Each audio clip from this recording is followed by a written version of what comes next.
I guess Mohit has joined the session. Hi Mohit, very good evening. Hi, Sai, how are you? I'm good, I'm good. How are you? How's the Friday evening going on? We have a flooded situation in Delhi. Yeah. Oh my God. Yeah. Yeah, I hope everyone is safe around there and there is no limitations from working at home, and you hope all the employees at your office are safe and sound. I hope they are. Great. So, yeah. Yeah.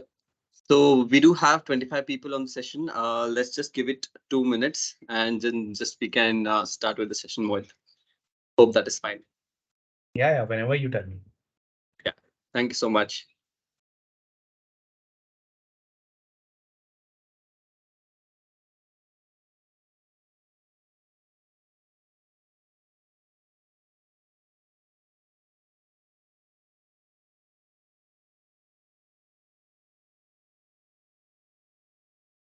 So we also have our West lead Megha Ahuja and Megha Jain who leads the South office for Kara.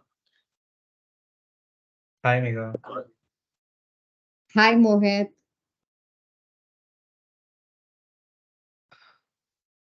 Hi, Mohit. Deepika here. Hi, We Deepika. also have Deepika Vasan, uh, who is the executive vice president for planning.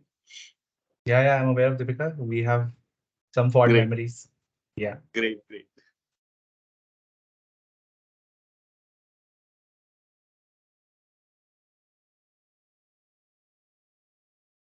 Hi, Hi Mega. Mohit, Thanks for how inviting are me for you? this session. And going, I'm doing Thanks okay, for Mega. finally making it. No, Yeah, I always wanted to speak to everybody when I thought I would be, in a more free state of mind versus being so Oh, I get packed that. like every time. And I think today, I think it was a day when we could great. do this. Great. We are Yeah. equally excited. I'm sorry. We actually are. You lead. You have a very fascinating position, and the brands that you handle include Pizza Hut, No, Taco no, Bell, and things like that. no, trust So me, trust me. So let me just clarify. I only work for KFC, okay, and within the Yum ecosystem, we are three different organizations: Pizza Hut, Taco Bell, and KFC. We okay, do not function in an integrated manner so far because we treat each other as different companies. The P&L is different, everything works different. Yeah, but within the ecosystem, KFC is the largest, you know, in terms of the portfolio, in terms of the revenue, in terms of the media spends, in terms of the overall strategy. Global that presence across Yum. So yeah. then even this just justifies or like justifies that our excitement can be still at the same level. Uh, Having said that, KFC has the greatest share. so I would just say that it's a very subjective matter to talk about. Maybe we can talk about this in some of the questions that we're going to take up. Absolutely, Mohit. Yeah. Yeah. So, Mega, we do have 42 people on the call. I think we We're can good, start. yeah. Yeah. So we can start. Please go ahead. So, hi everyone. A very warm welcome to the Mentor Mentee session with Mohit Kumar. So, allow me to introduce Mohit to everyone. So, Mohit Kumar is a very highly experienced media professional with around 12 years of experience in digital media and marketing. And he also has a unique blend of experience in both at the agency as well as the corporate sides. And he always ensures that every task performed leads to a measurable return on investment. So, coming to his current role, is at Yum Brands as senior digital marketing and media manager. Some of his previous roles are head of media and digital marketing at McCain, digital marketing lead at GSK, digital marketing lead at Reckitt Benckiser, and many others. Throughout his career, Mohit's campaigns have consistently earned recognitions and awards across esteemed organizations that we are well aware of. Those include MMA Global and as well as MMA India, IAMAI, FEs, MVs, Brand Equity, MADIs, and IDA, and you name it, and many more to come, trust me. And Mohit specializes in ROI-led campaigns, brand engagement campaigns, SEM, SEO, content marketing, mobile marketing, and lead generation. He has successfully managed major clients in diverse sectors, including FMCG, automobiles, mobile handsets, and technology. Moreover, Mohit has demonstrated exceptional leadership skills by leading agency teams to champion successful brand launches. So, and also he is an expert in developing comprehensive campaigns that integrate offline and online platforms. Mohit excels in coordinating with agencies to ensure smooth execution. Additionally, his strong focus on making digital media measurable has always been a core aspect of his planning approach. So we have a hoard of knowledge and experience with us. So people on the call, this is your chance to grab and ask as many questions as possible and gain and make it a great learning experience for all of us. So over to you, Mohit, Thank you, for Sai, for a very long. Thank you, Sai, for a very long introduction. I don't know where you picked up. Some of these sentences must have been written by me only in my LinkedIn profile some years ago. And as far as some of those awards are concerned, I think some of those wins have come from yours, with people who work at your side only. Some have come with Megha, some have come with Deepika. So we worked together on some of those campaigns to, win those accolades. So yeah, it's always a teamwork that counts. Thank you so much. great pleasure to have you with us, Mohit. Sure. Yeah. So can we begin with the questions, Mohit, if you are good to Yeah. go? Yeah. Yeah, yeah. So just coming to social media and content being your core area of focus, we were curious about to know what role does social media and content marketing play in food and beverages sector, Mohit? I think I've been doing content for a few years now, and I think it, and the way content has also moved in the last some years, the kind of importance content has taken in the last few years has grown leaps and bounds. While I also feel that the importance has gone up, it's come down, it's gone up, it's come down. And we are today into an environment where everything is measurable. We all understand the macroeconomic factors we work into. So the way content was being done maybe 2, 3 years ago, or maybe even 4 years ago, is very different from how it's being done, how it's being measured. Thankfully, I worked with some people to understand the fact that every penny that is spent, on marketing, whether it was content or media or analytics, has to lead something back to the company or the brand in terms of business. So I think if I go back to some of the content work that I've done with Reckitt on a brand called Wheat, which is a hair removal cream. Uh, and we would do the same thing that everybody would do. You would want to educate consumers because content had the role of educating people because the brand was suffering, some from certain problems. The issues that the brand was suffering was that the hair removal cream has a very pungent smell when you use it. It may not be able to give you the best results, versus a wax or going to a parlor for different ways to do it.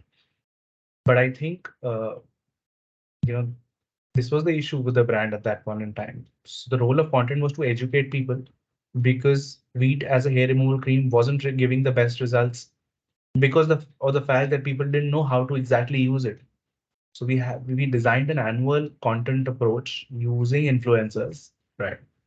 And what we saw, to our own surprise, because we learned on the way, is the fact that you know it was a loss-making brand for the company, and after a year, we started to gain profits. It became a profitable brand only on the back of content and influencer that we did. And I also feel and we were optimizing, while we optimize in media, we also started to optimize our influencer content in many ways because we started to make it more and more measurable. And how we would do it, typically, all of us would go and say, how much did the did a particular piece of content drive engagement. But what we went another level down. We said, if you're driving engagement, what we're looking at is mere conversations. We're not looking at a like or a share. We're looking at comments. And within comments, then we start understanding, how many of those comments are falling on the brand. And that is what was our base to understand if there was a positive or a negative sentiment around the brand. So the idea was to measure conversations happening on the brand, not on the influencer, right? On the brand, and then start seeing positive, negative sentiment. We slowly saw this, sentiment growing towards positivity over a few months, and then we had, of course, as I said, we kept optimizing for it. We also understood who were the people who we would trust, right? We also understood many things that theoretically are written in books, category A, B, C, nano, micro. We absolutely understood what works for us. You know, theoretically, a pyramid that works or is written in books may not work from the brand on the ground actually. So we understood who are the people, what are the genres. In fact, using Google Insights, we were also able to understand, we also started to hire musicians who would talk about the use of this cream because it was all about removing your hair growth on the go because musicians don't have time. They keep traveling for events. So how do you, we got all those people in the fold and we eventually made it a measurable model, which we eventually rolled out globally. So this was a project that I've championed. This is back in 2018. This is back in 2019, actually. Parallelly, I was working on a brand called Durex, which has set some great benchmarks in content across the world, Durex India. And the role of content there was very different. The role of content there was, we all understand that, talking about sex is like taboo in India, right? So especially Exactly. women, right? Especially women don't talk about sex. So how do you get women into the fold? Because sex as a topic is opening up. People don't shy away from talking about it. So we said we'll take the responsibility of getting women in the fold. Let them talk about it and let's talk about it openly. So the role of the Yeah. brand, role of content in the brand was that, right? Then, looking at a brand called McCain Foods, you know, frozen food category, the role of content was extremely different. The role of content there was, if you look at the frozen food market, McCain Foods occupies almost 93-94% market share. But how do you grow that? You know, how do you still grow sales? You know, because usually people, what they would do is they would, you know, pick it up from the refrigerator, fry it, give it to their kids, serve it to the guest. So how do you give more legs and arms to this? So there was another campaign that got designed around is do more with McCain. There will be several other things that you could do with this. You could make a burger, you could make a kofta, you could do other things with this, right? So the idea was here again, you had to educate people using content, right?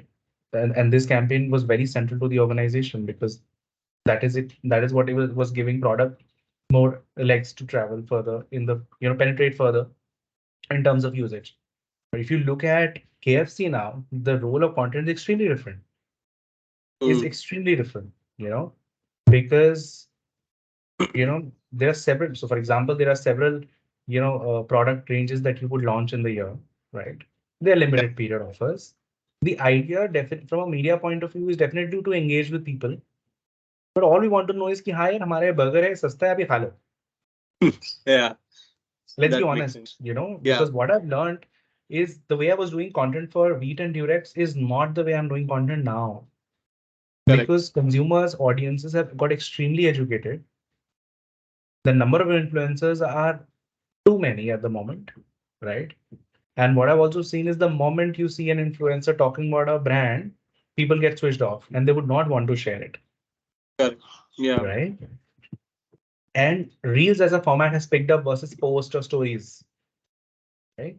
So what Yeah. we do now is that, and QSR is a very, very competitive category. All you want to do is on the top of the mind of the consumer, कि यार भूख लगी है तो हमें खा देना.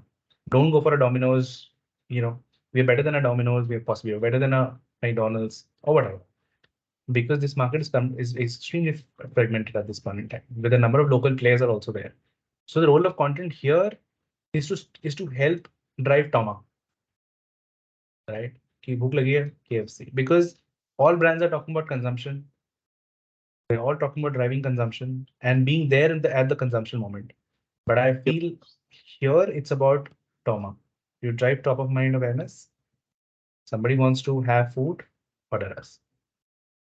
Great. So Great. the role of content here is very different. And the way we Yeah. drive content here is also very different. We would avoid working with a larger influencer, but we pick up a lot of small guys just to make good content for us. Great. Great. A very, very Yeah. small content piece that has absolutely done the rounds and has made some history in Bollywood itself is we got a group of people. It was a content piece that we just shot in house.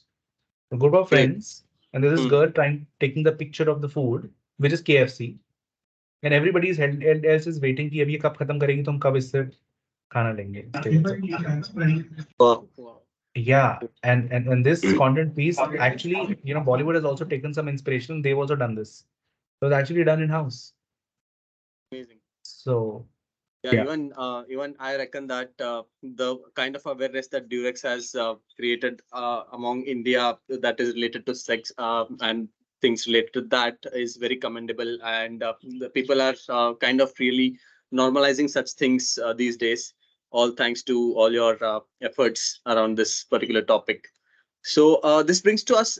This brings to our next question that you can do so much on social media so that this kind of strikes that can we build a full funnel media strategy only using social media? If yes, what are the best practices, and if not, what are the combinations that work best for this particular industry, that is food and beverages, that you're see, currently handling for? I just take leap from one of the studies that we've done. Okay, not one of the studies, it's a study that we keep doing. It is necessarily called as an MMX study, which helps you understand the impact of media and various media, right, on brand. And when you say brand, at KFC internally, we work on a model called SOBO. Now, what you mean by SOBO is sales overnight, brand over time. Because that's necessarily, you would want to sell maximum in a restaurant. So you say sales overnight, you want to build sales overnight, but brand takes a little more time to build up. So you would call it brand over time. So we measure everything on the SOBO model to understand, how various media will impact business, right? And what we understand is the role of social here is more to build brand versus sales. Okay, is more to build brand versus sales. While the role of YouTube we find is more to build sales versus brand, right? And we've been seeing this consistently in 4 rounds of studies, which we keep doing every 4 months, right? Okay. And I would not say that only social or only one particular channel is enough to go full funnel. It has to be a combination of media that can work like that. Also, I think with media, I think the right comms or the right creative has to come in hand for you to build the right comms, getting to the right people, building a personalized messaging. I think that is more critical. Unfortunately, in digital also, we are working in a very fragmented way because we are unable to map consumer journeys, within platforms, especially the walled gardens, if you have to talk about. Uh, I would say, and we're all aware of that. So there is no one way to look at it, right? Maybe if you do understand this study for another brand, it may just come out very, very differently. So there is no one way to build full funnel using one. I think it's a Yeah. combination of things that will work. Yeah. Yeah. Yeah. Yeah. Thank you for the thoughts on that question, Mohit. Like moving on to the next question. So, as the content on social media is kind of biased because it is obviously sponsored, and we pay the influencers, or we do spend media spends on that. Yet this means of marketing performs very well. Like, how is that? Like, even if that angle of thought is there in mind of consumers, that this content is being sponsored and there is a brand that is spending money on this to promote a product or something like that, yet this performs well. Like, how does this pan out well for the brands? See, I think this is a very generic question, because this will work differently for different categories. Okay. So, for example, the role of influencer marketing, okay, is very critical in beauty. The role of influencer is very critical in fashion, right? Because if Kusha Kapila is wearing a dress, and I'm telling you with absolute live experience, I saw Okay. Kusha Kapila wearing a dress. I've actually seen 3 people, including my wife, buying that dress. Trust me, trust me. You know, Okay. while if I ask Kusha Kapila to go and have a pizza in Domino's, people may not want to eat it just because Kusha is eating, Correct. Yeah. right? Yeah. right? Correct. So the idea is that, you know, more and more measurability is coming in.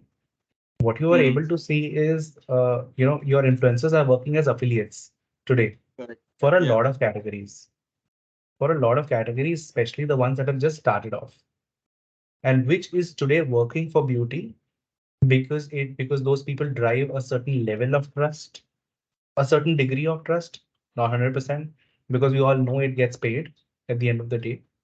But still, you still get more information versus a regular television ad, which runs for a 10 second and tells you, Yeah. use this product, use this beauty product, and you get the best skin. Right. Correct. Your influencer is still able to give you more time. They're able to give you more information. So that gives the, I think, audience little more time to understand, judge, and decide if they want something or not. Correct. Right. So I think it's working very well for these two categories. Fashion and beauty. It is also a very critical element if you talk about handsets. It's a very critical element if you talk about auto, because though that's where people want reviews, right? So Correct. otherwise you don't get it. Yes, people all understand that it's a lot of work is paid, but then of Correct. course there's no other way of getting it, right? Absolutely. Yeah. So that Yeah. would be my view. That's again a very personal view to look at it. Absolutely. If you talk about QSR, if you talk about QSR for that matter, I don't think, because there's not too much loyalty QSR as a category drives because of the kind of the number of options that are available, right? And the kind of pricing at which these options are available. So what if I Mm, don't like 100 rupees burger? I'll order something else. correct. Especially Absolutely. talking about you're talking about an 18 to 24-year TG with Mm, top metros. So what if I don't like 100 rupees burger? I'll order something else, right? correct. So that's what I feel. I guess we have a question related to this particular topic, Mohit. Ahana, you have your hand raised. Yes. Hi, Mohit. Ahana here. Hi. Since we're talking about this influencer marketing category, I just wanted to ask, keeping aside markets like beauty and fashion that you just spoke about, um, since you have so much social media experience, and you also said that for consumers, if you see that a certain influencer is promoting a certain brand, then you tend to switch off and not pay as much attention, or you're not fully engaged with that. So, according to you, what do you think is what do you think is the right time for a brand, or the right campaign for a brand to try and actually leverage influencer marketing? Because as we've seen, as the numbers tell us, it still does work, right? And it's continuing to grow and will continue to grow over the next few years. So, keeping in mind that consumers are switching off looking at influencers promoting brands, when do you think is still would still be a good time, and when can a brand actually still benefit from using influencers? Okay. First of all, I'd like to say something, and that's again, since I'm talking, it's my view. I would say let's just understand one thing, that influence it's not necessary that influencer marketing is working. And that's my view. And that's my very personal view. Okay. Because of the fact that the way marketing dollars are being spent on influencer, I think advertisers still need to do that -1, -2 level of thinking in terms of measurability. Because what people at the end of the day go see is that these are the number of engagements I've got, it's working. These are the number of likes I've got, it's working. And I think that's a very big problem. Because a lot of people are doing it just because everybody else is doing it. A lot of people are doing it because there are a lot of articles written around it, right? So in order to gauge, and I don't think we have a very, very transparent or a very robust model of measurement until unless they're working with you like affiliates, and then you start paying them on a cost per sale model, which a lot of, I think, tech, beauty, fashion guys who are into the D2C space are doing it. However, if it's working for you, it's not working for you, I think every brand must find out their own way. Because I'll give you an example of a brand called Dettol, another brand that I worked on. When we would do influencer, we would clearly see there was an increase in searches, right? Which means people got curious and hence they searched about it, right? They got inquisitive, they searched about it. So there has to be that right model to measure if it's working for you and if it's not working for you.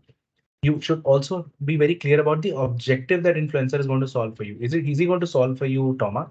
Is he going to solve sale for you? Is he going to solve pure awareness? We don't know. So it will depend on various brands and it'll also depend on the, I think, growth trajectory of the brand for that matter. Because you asked, when is the right time? So there's no right time, there's no wrong time. It also depends a lot on the funds that you have for that matter. I'll take an example of a brand called Healthcart. Very strong with influencer. I'm giving you very personal examples of people I understand. Uh, Plush funds, a number of product lines, too many things coming out, huge range of things, a lot of influencer work happening because all they want to drive is endorsement via a trustworthy name. You just look, while the macroeconomic factors have changed, a lot of funds have dried up. And there's absolutely no influencer happening. All that's happening is some of those nano guys coming into picture. If it's working for the brand, not working for the brand, I'm not sure. Absolutely not sure. So there's no right answer to the fact that, what is the right time? Yeah, absolutely no. We absolutely don't know if there's a right time, wrong time. We look at a category called gaming, for that matter. Huge, right? Started small, started only digital, did influencer, then went on to TV, for that matter. And a lot of these digital first startups are going on TV because that's when they want mass reach.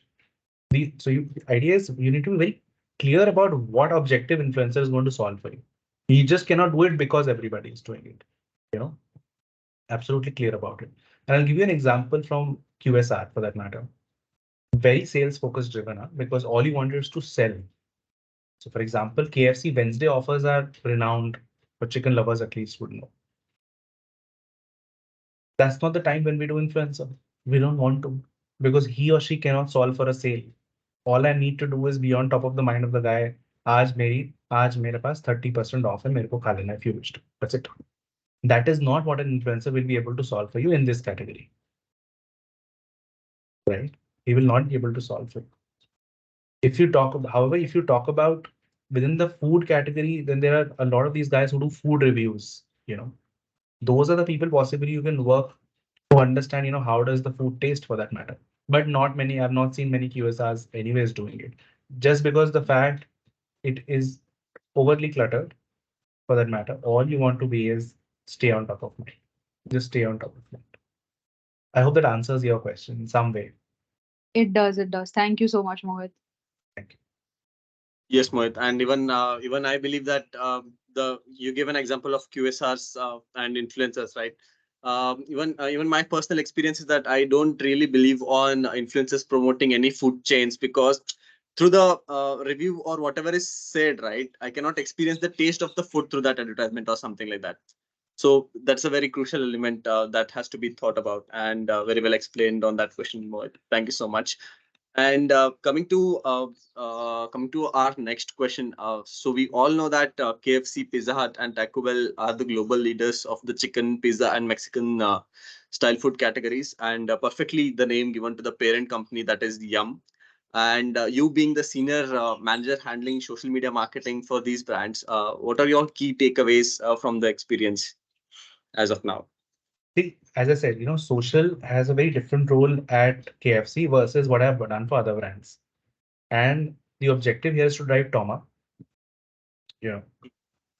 While from media matrix point of view, you would call it engagement. But all we want people to understand is that when you talk about chicken, think KFC. When you're talking about food, snacking, think KFC. Very purely. But I'll give you a little more insight on a brand like Taco Bell because I have some access to information. See, the challenge for Taco Bell is very different from the challenge for KFC. KFC is like among the top 5 QSR brands, right? McDonald's, Pizza Hut, McDonald's, Domino's, KFC, some of the top 3 to talk about. Taco Bell has got a very different challenge. Tacos are not a food format that is so popular in India. Correct. Currently, the idea is to educate people. Taco है ये ऐसे दिखता है इसको ऐसे खाते हैं. The challenge there is very different. Come to think of it. So social will have a very different role in Taco Bell versus social will have a very different role here. Right. There you need to explain people it's a Mexican product, it's kind of a Mexican dish, right? It's there's some cheese and there's some vegetables in a tortilla wrapped around rolls, that's how you have it. It's a light snack for the evening. So role is going to be very different for Taco Bell. The role for your role at KFC is going to be very different. KFC will say about 800 stores versus Taco Bell with 100 stores, right? So it's very different within the same Yum group for that matter. And then I mean again with experience at KFC itself, while I started working on content, I thought I know all the guidelines because I had done so much work on content, but none of those guidelines were working because it's a very different brand. The way content is working is very different. And I started in the same way, which a lot of brands do. There's a storytelling approach, hire an influencer, उसको अपना price point बता दिया, you talk about the taste, you talk about the availability, you talk about the USP, but that's not working. That's absolutely not working. The engagement rates were absolutely tanking. But the moment we started to get into tapping actual slice of life insight with consumers and then integrate your influencers, it really started to work. For example, in some of the pieces that we've done, which have done well, which continue to do well, is that you know we all a lot of us would burp after eating food, right? Correct. So someone would burp loudly, someone would not. And then there are a lot of people who have a problem with people who are burping. They don't find it the best thing to, the most pleasant thing, right? So it's about people, the content is as simple as about types of people who burp. You have KFC, someone burp loudly, someone had very soft. So, you pick up slice and that's shareable because you will, if you feel that, someone who does one of these things, you're absolutely going to share. And in the middle of that, you have KFC. Correct. So that's how we start. We are working on building content at this moment at this point in time. Versus 99 rupees mein available ho, sasta bhi ho. But that because that job of mine YouTube is anyways doing because I have an ad running. So I need to understand what different media, what objective is various media serving for me. Correct. That's how it is.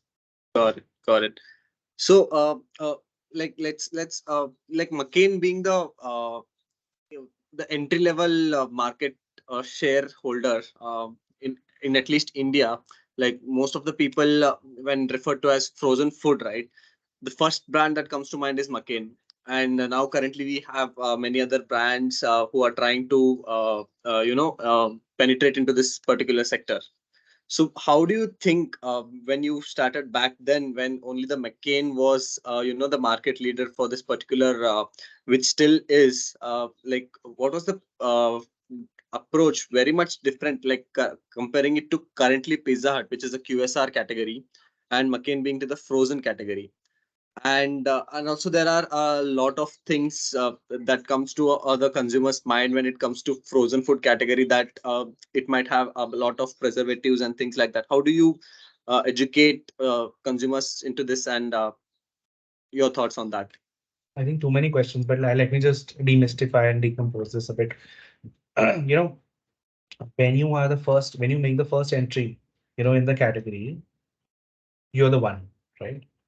It is your entry at POS and retail stores, which is largely doing the job. When you want to penetrate more, you start introducing media, which could be TV, digital, etc. But when you start having competition, because you entered first, you're being consumed pretty much in the market. There is no issue of awareness.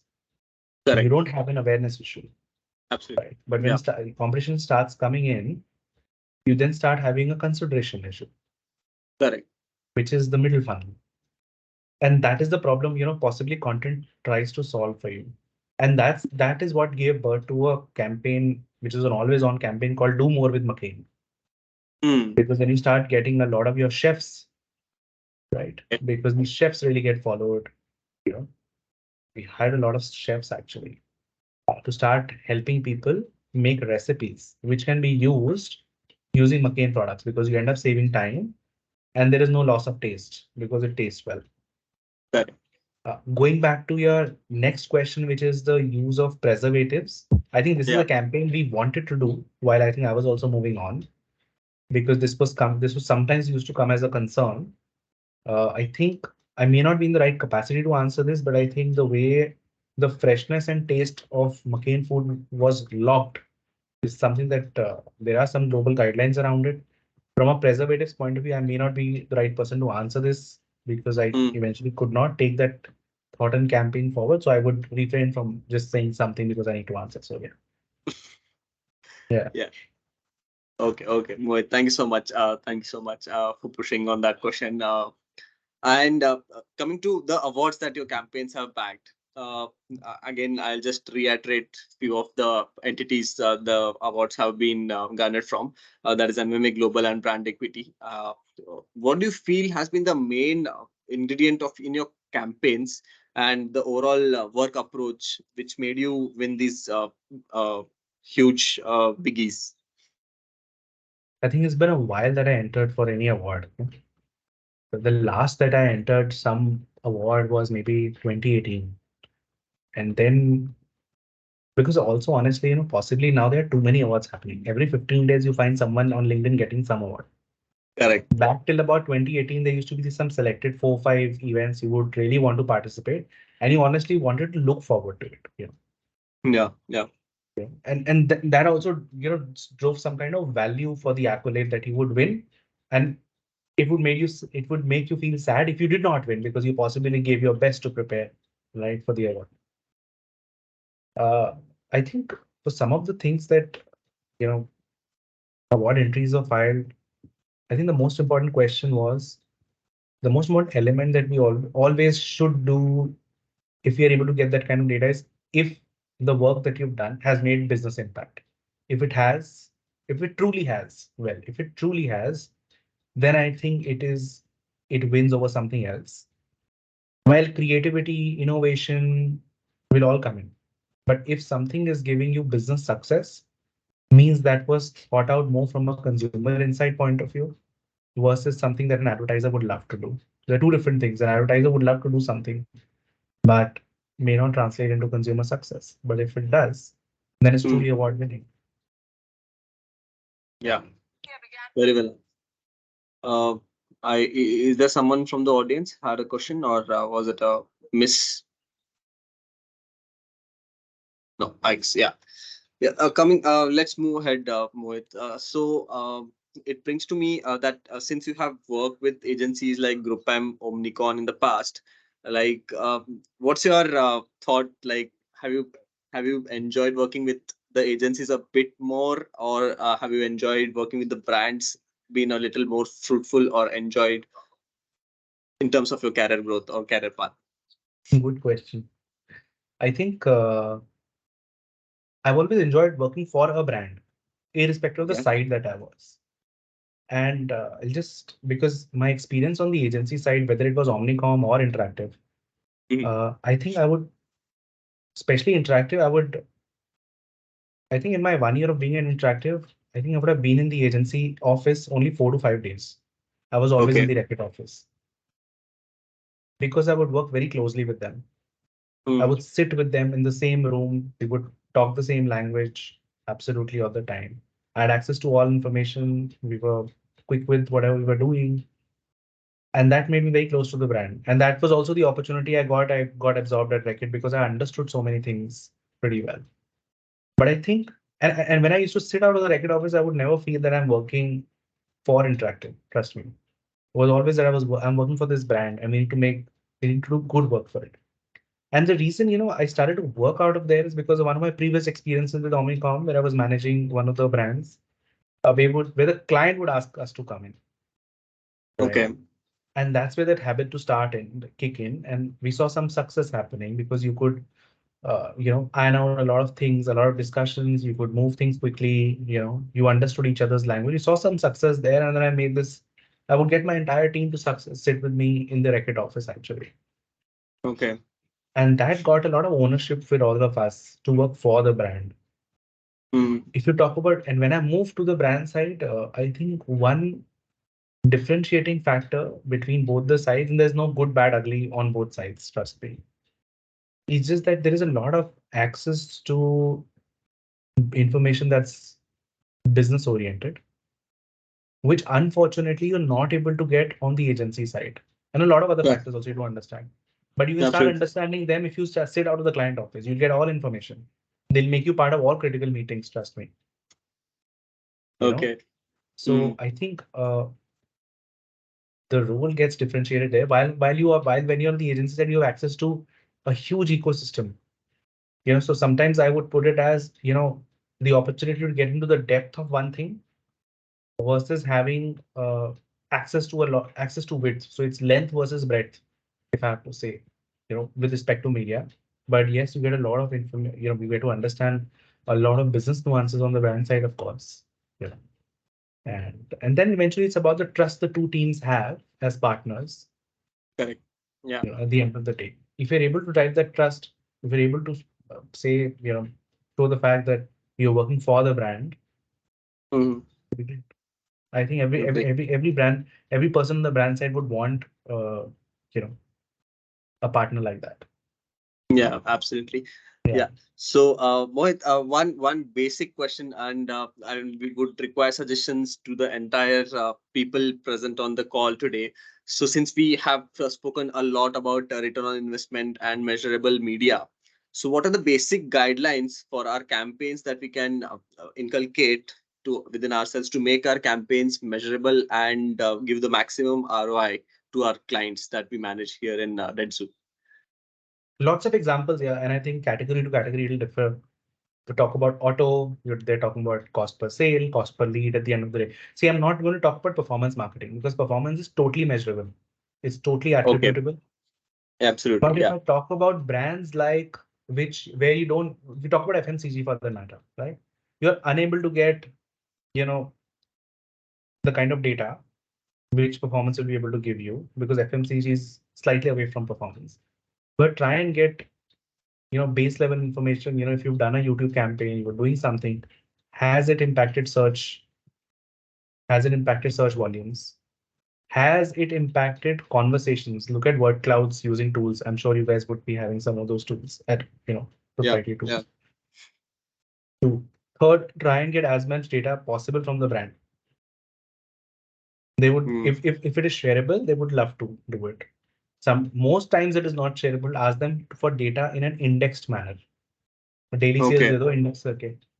Correct. Daily sales Got is it. On the scale of 1.9. 100 or something like that. Yes, they Yeah. would love to understand, जिस दिन मैंने YouTube master किया था, sale ऊपर गई थी या नहीं गई थी. Hmm. Because, the person who's the media manager on the brand side, owns the responsibility of managing that every rupee in the best way, especially in today's environment. Correct. Absolutely. You Yeah. know, so try and get that data. Otherwise, search results, search queries, conversations, those are things that are available to you all the time. Correct. Those are basic things you could always do. Hmm. Yeah. So one basic drill that we follow when it comes to offline media, right? When we put a particular print ad per se today, that is 14th of July, today morning 14th of July, what we basically do post the print ad has been taken live, we just go back to the Google Trends data, map to that particular brand, and map that trends data and compare it to before that. 13 July pe kya trend tha? Is there a spike that we are seeing? This is the kind of approach that we follow. Is there any better way that we can measure the offline return on investment in offline It's the same impressions? thing. It's absolutely Okay. same, because there'll be some access to measurability you'll have at your end control, but if Correct. you are able to get sales data, you will be able to. That's the best thing to do. Yeah, yeah.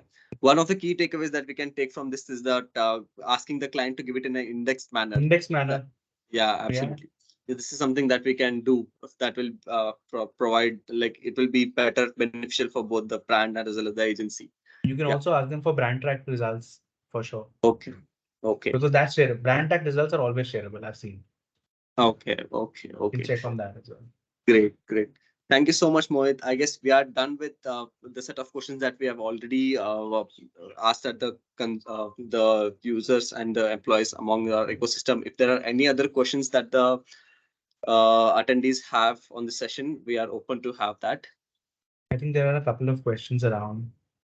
It says, if there is a startup QSR, how would you suggest this restaurant in town to get more people? So it's Oh, basically yes. this if there's a startup, how do you go about it? Well, the best way to be shouting with that, see, if you're starting off, and this is as per all my MMX experience that comes into picture, I think the best way to go about is aggregator media because people are ordering. That's where they get to. That's where you get to see your brand most, right? If you're wanting to put money on search on. That's the best way to go about it, right? With limited monies, try and see how you get results and then optimize on the way. So Okay. aggregator media, your first go. Absolutely. Next question, how does the franchisee model work with QSR? What is the key criteria to get investors? Possibly, I cannot tell you much about this. So there's certain things that are confidential as well. But yes, uh, you know, Devyani International is the largest chain of franchisee. They're the ones who manage Pizza Hut, a large part of KFC. I think they do also Costa Coffee. Those are the ones who further get investors, right? Yum as an organization is a product and marketing company. We do not own the restaurants. They're owned by the franchisees, and they are the ones who actually seek people to actually go and have a store or something.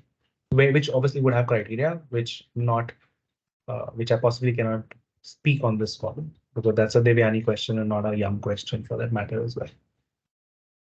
Then I think someone's asked, how is McCain handling competition with ITC and Amul coming into the market at much cheaper rates? The market share is consistent at this point in time. Definitely has gone down by a few notches, no doubt about that. But I think they've started to get more digital, right? They've started to get more aggressive with digital to drive concentration at the end of the day, something which I already spoke about. And that's how they're trying to work on this. They're also trying to maximize their uh, presence on store on stores via freezers because it's these companies that gives you freezers, yeah, and that actually is also a real estate for visibility, so they're maximizing the freezer distribution as well with large retailers for that matter. Yeah. Thank you so much, Mohit. I guess there is another question in the chat that is from Tisman Pasricha. Pardon me if I have pronounced it wrong. Let me get to the question. In terms of influencer marketing, what do you think matters the most to the brand? Relevant influencers for the campaign or influencers with good visibility or reach, yet not be that relevant to the brand, since people have different views on both. Uh, I couldn't understand the question. yeah. So let me just reiterate. The question basically is uh, if a brand is looking at an influencer marketing, do you consider including relevant influencers or versus the influencers who have better reach? Relevant Is influencers, of course. okay. And when I say relevant, you need to understand what is the kind of content your audience is consuming. For example, for Wheat, as I said, it was not only beauty, it was music, it was travel. So you get those people in fold as well. Hmm. Okay. Yeah. Great. Great. That was a very crisp answer, Amol. Thank you so much. And we have another question from Swarnojit Sengupta on the chat. How do you think regional players are performing on Tier 1 and Tier 2 markets compared to big players like Yum and Jubilant? I think everybody is eating into each other's share, definitely.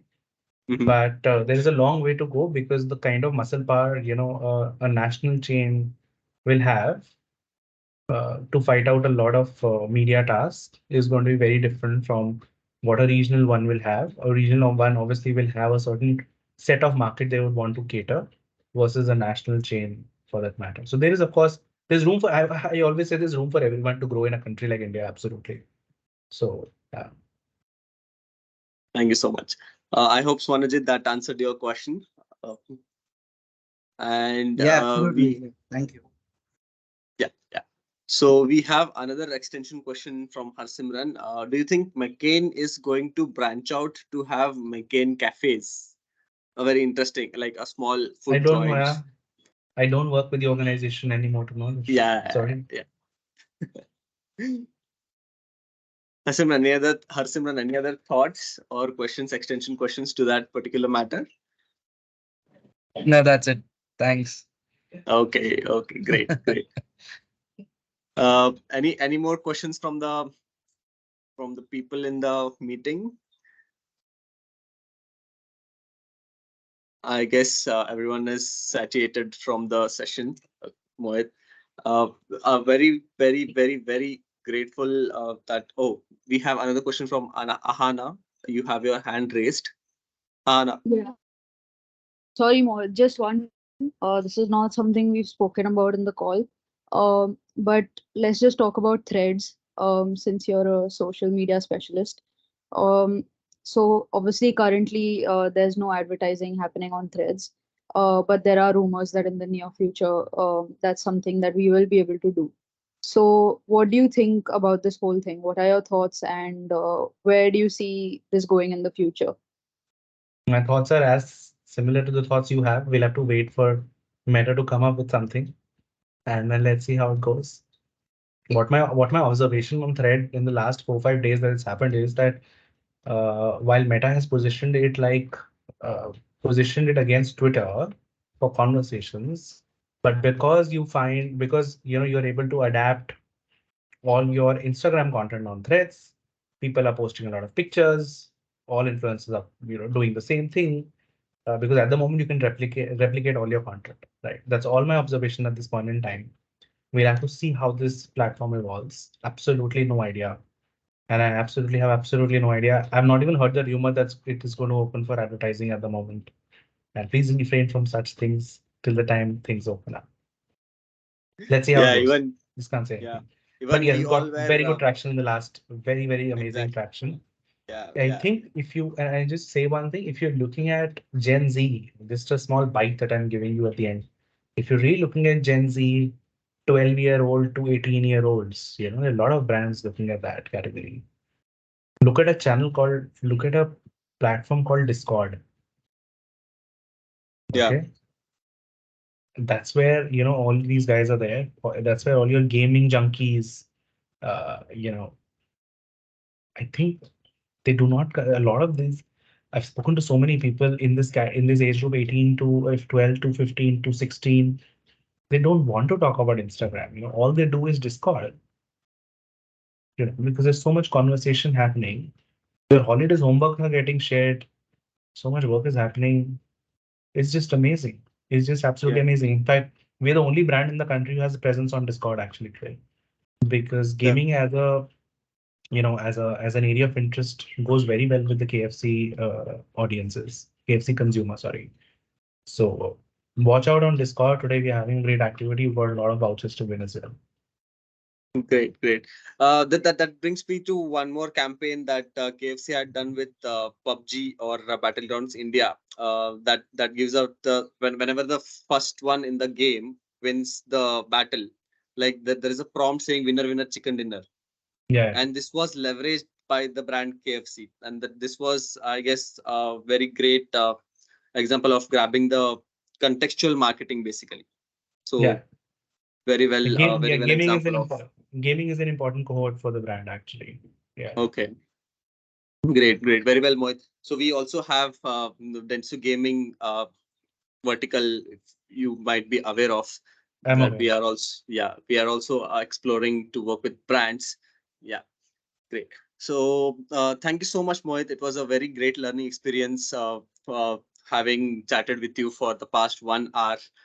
And I guess even the attendees have taken out a great number of insights. Uh, thanks again. Over to Mega for the closing of the session. So thank you, Mohit. Thank you so much. it's been really an interesting session. I think it's worth the wait that we had for you. So thank you so much for doing this for us. Thank you, Megha. This coming from you, of course, makes some sense to me. Thank you so much. Thank you. Thank you. Thank you, Thank everybody. you so much, everybody, for joining. Thank you. Sorry, Megha, I guess we couldn't hear your last sentence.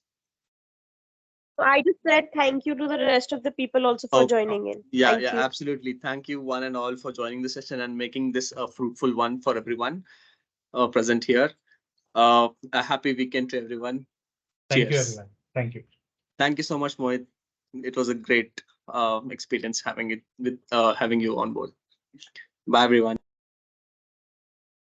Thank you. Bye bye.